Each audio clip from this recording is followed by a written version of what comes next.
तो हमने मेवाड़ के इतिहास का अध्ययन करना प्रारंभ किया था। पिछली वीडियो में हम जैत्र सिंह तक का इतिहास पढ़ चुके थे। उसके बाद में एक राजा है, वह है रतन सिंह। रतन सिंह जो थे, इनका काल जो है, जो एक महत्वपूर्ण सन आता 1302 से 1303 ईस्वी।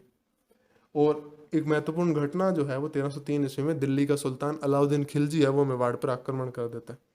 यही एक महत्वपूर्ण सबसे घटना है इनके काल की। इस आक्रमण के कारण क्या थे? तो जी, पहला जो कारण था वो ये था कि अलाउद्दीन खिलजी की महत्वाकांक्षाएं, जो साम्राज्यवादी महत्वाकांक्षा थी, वो बहुत ज़्यादा थी। तो वो बेसिकली सभी जो राज्य थे उनको अपने राज्य में मिलाना चाहता ही था। तो पहला तो कारण ये हो गया। दूसरा कारण ये था कि चित्तौड़ का व्यापारिक महत्व बहुत था, कि दिल्ली से आप चाहे गुजरात जाओ चाहे मालवा जाओ, बीच में कोई व्यापार करने जाना है, कुछ भी जाना है, तो आपको समुद्री व्यापार करना है तो रास्ते में आया करता था, तो व्यापारिक मार्ग में स्थित था। फिर एक अन्य है कि चित्तौड़ का सामरिक महत्व भी था। जो एक क्यों था कि किला देखिए आप, किले एक बहुत अच्छी सी पहाड़ी पर बना हुआ और इसके आसपास बहुत बड़ी दीवार है। फिर इसमें अन्न जल भंडारण की बहुत अच्छी सुविधा है। चौथा कारण यह था कि मेवाड़ का प्रभाव बढ़ रहा था, और कोई राजा, दिल्ली में बैठा राजा कैसे स्वीकार करेगा कि उसके नाक के नीचे कोई एक बहुत अन्य जो शक्ति है वो प्रभावशाली हो रही है, जो भविष्य में उसके लिए खतरा उत्पन्न कर सकती। फिर सुल्तान के लिए एक प्रतिष्ठा का प्रश्न इस कारण से था कि कुछ साल पहले उसने गुजरात पर आक्रमण किया था। उस समय यहाँ पे राजा थे रतन सिंह के पिता समर सिंह। उन्होंने कहा था, जब वो जा रहा था तो उसने उनसे रास्ता मांगा था कि मुझे अटैक करने जाना है, मुझे रास्ता दीजिए। तो समर सिंह ने उसे मार कर, एक तरह से कह सकते हो, टोल टैक्स वसूल लिया था। तो उसे अपनी बेइज्जती फील हो रही थी। फिर एक और कारण था कि सुल्तान सिंह की, रतन सिंह की रानी थी एक पद्मिनी, उसको प्राप्त करने की लालसा थी।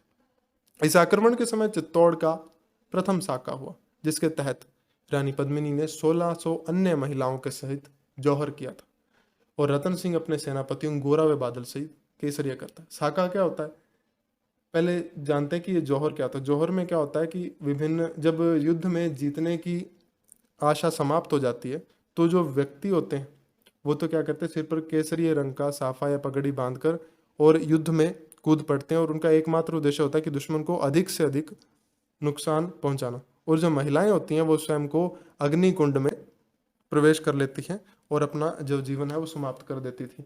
ये राजपूतों में प्रथा होती। इन दोनों जब कंबाइंड रूप में ये दोनों होती थी कि जौहर भी हो और केसरी, इन दोनों का मिक्सचर हो या कंबाइंड रूप, उसको साका कहा करते थे।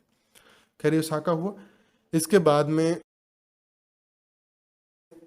इसके जो चित्तौड़ था, इसके ऊपर अलाउद्दीन खिलजी का प्रभाव हो गया, यानी कि उसका अधिकार हो गया। और कहते हैं कि 25 अगस्त 1303 ईस्वी को सुल्तान ने जब चित्तौड़ पर अधिकार किया तो उससे अगले ही दिन 30,000 निर्दोष नागरिकों का भी नरसंहार कराया, क्योंकि चित्तौड़ का अब उसके पास में आ गया था। तो जब उसमें प्रवेश किया तो 30,000 निर्दोष नागरिक इसने मार दिए थे। और जो चित्तौड़ था उसको अपने पुत्र खिजर खां नाम का एक उसका बेटा था, उसको सौंप दिया, और इसका नाम उसी के नाम पर खिजराबाद कर दिया। अब एक उस सुल्तान के साथ में एक और बंदा आया हुआ था, अमीर खुसरो। ये उसका दरबारी इतिहासकार था। तो अमीर खुसरो ने एक पुस्तक लिखी थी, खजाइन उल फतूह, या तारीख अलाई भी इसका नाम मिलता है। इस पुस्तक में उसने इसका आंखों देखा वर्णन किया कि यहाँ क्या क्या हुआ था। इसके बाद में एक 1325 ईस्वी में चित्तौड़ में एक धाईबी पीर की दरगाह बनाई गई थी। उसमें एक अभिलेख लगवाया गया था, फारसी भाषा में लिखा हुआ है। उसमें इस चित्तौड़ का नाम खिजराबाद ही मिलता है। तो इस समय में उसी का, खिजर खां का ही जो है प्रभाव इसके ऊपर, यानी अधिकार रहा होगा। और खिजर खां ने कुछ और काम भी करवाए थे कि इसने गंभीरी नदी पर एक पुल बनवाया था, और चित्तौड़ में एक मकबरे का निर्माण करवाया था, जिसमें एक फारसी में एक अभिलेख लिखवाया था जो कि 1310 ईस्वी का माना जाता है।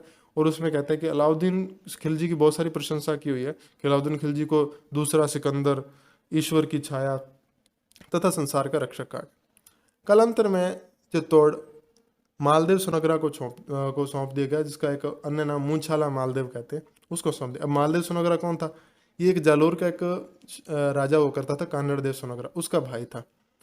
जालोर का जब पतन हुआ था 1311 ईस्वी में, हम अलग वीडियो जब जालोर का इतिहास देखेंगे, चौहान वंश स्टार्ट करेंगे जल्दी, तो उसमें अपने देखेंगे कि जब जालोर का पतन हुआ था तो उसके बाद में मालदेव सोनगरा जो था वो अलाउद्दीन खिलजी की ही सेवा में चला गया था।